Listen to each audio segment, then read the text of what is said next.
Monsieur Drentel, bonjour. Bonjour. Vous êtes le responsable de la station d'épuration d'Issenheim. Alors qu'est-ce que c'est en quelques mots qu'une station d'épuration?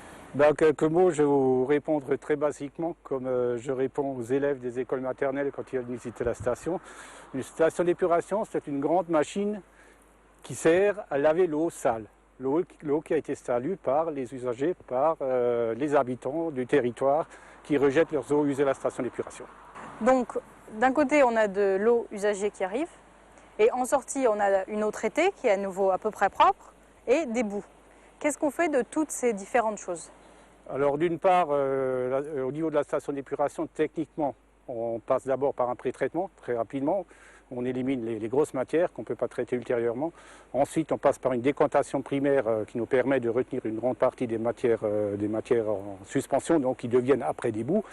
Après un passage au niveau des bassins biologiques, donc ces eaux sont rendues à des clarificateurs qui nous permettent de séparer les eaux épurées des boues. C'est-à-dire les boues vont vers le traitement des boues, donc seront digérées par la suite, et les eaux épurées se restituer au milieu naturel de façon à ne pas perturber le milieu aquatique de ce milieu naturel.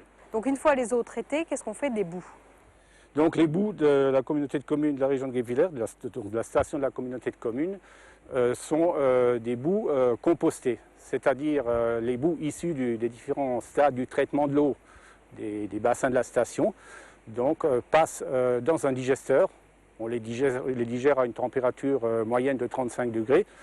Par cette digestion, donc, on obtient une fermentation.